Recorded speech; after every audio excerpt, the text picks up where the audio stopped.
Hello to all of you. It's been a cloudy stretch here once again, so as much as I would love to return to my favorite dark site and set up for a deep sky session, that will have to be another time. So instead, today I'm going to continue where I left off in my Messier Catalog series and take a look at the next 10 Messier objects that I have captured. So let's get started. M11, the Wild Duck Cluster. This open cluster has a special meaning for me personally, as it is one of the first deep sky objects I ever observed when I took my 8-inch Smith Cassegrain out to a dark site for the first time. I was with my wife back when we were only dating, and it was one of her first true stargazing experiences.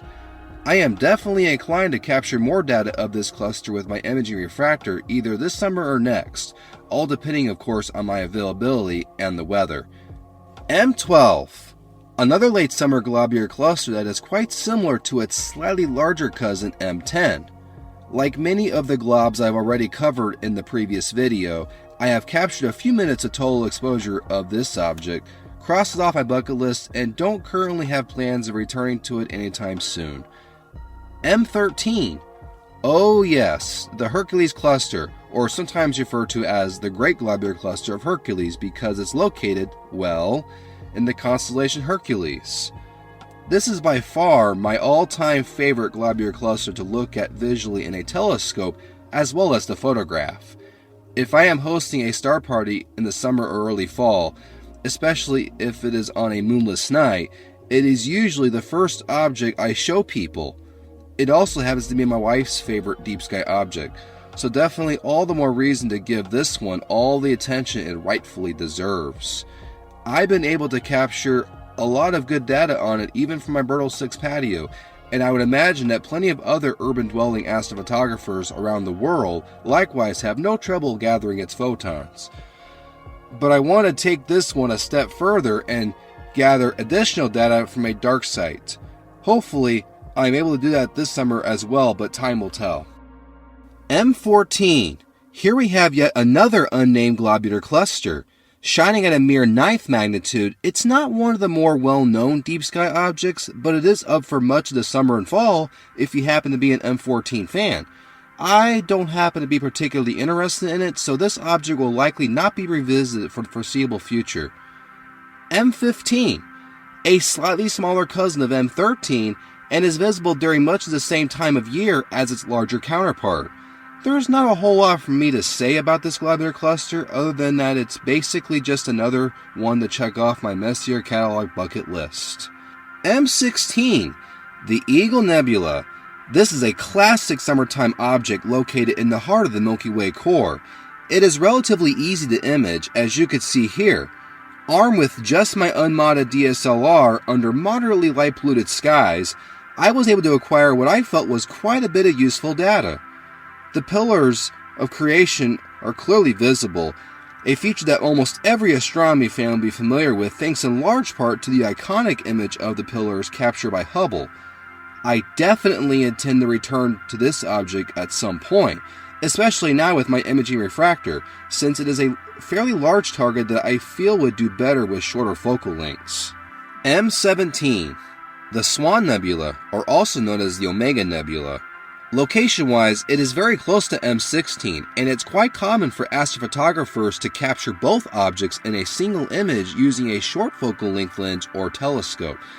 I sometimes like to think of this nebula as the Orion Nebula's summer counterpart, as both nebulae feature a very bright core that can be captured with relatively short exposures, while the fainter outer gases can only be revealed using significantly longer exposures. At any rate, I honestly like how this short exposure image turned out. The swan figure can be clearly seen, and it definitely looks like I was able to achieve a good signal-to-noise ratio, which made the post-processing relatively easy. But I don't think I'm doing this incredible target justice unless I at least attempt the longer exposures. So for now, I'll regard this project as ongoing, and a follow-up video about it will likely be posted in the future on this channel. M18, the first unnamed open cluster on our list. It's best viewed in the late summer to early fall, so if you enjoy looking at open clusters during a time of year when the temperatures begin to cool down and the nights get longer, then this deep sky object is for you. Like many of the other clusters already covered in this series, there's not a whole lot of motivation for me to revisit this object as an astrophotography endeavor. M19. This globular cluster is in the constellation Ophiuchus, so you will find this target nearby other deep sky objects such as M9 and M10. It's about the same angular size as M13, but it's nearly 2 magnitudes fainter thanks in large part to being nearly 6,000 light years farther from Earth. So you'll probably want to find darker skies in order to meaningfully capture this glob. Other than that, not really much more to say about it. It is what it is. M20, the Trifid Nebula. As I have mentioned previously, this nebula is nearby Lagoon Nebula, and they make quite the awesome duo. It is among my favorite summertime targets to image because despite being fairly small, I've always appreciated the color and texture variety, and it shows up fairly easily even with the relatively little amount of total exposure time. As far as any future work of this nebula goes, you have definitely not seen the last of it, as I fully intend to gather more of its photons with my imaging refractor. I hope you enjoy my presentation of these 10 Messier objects. I realize these photos are far from professional in terms of quality, but I still think it's pretty cool that these are photons that I gathered using my own equipment. If you enjoyed this video and would like to see more of this kind of content, be sure to like and subscribe. Until next time, clear skies and cheers!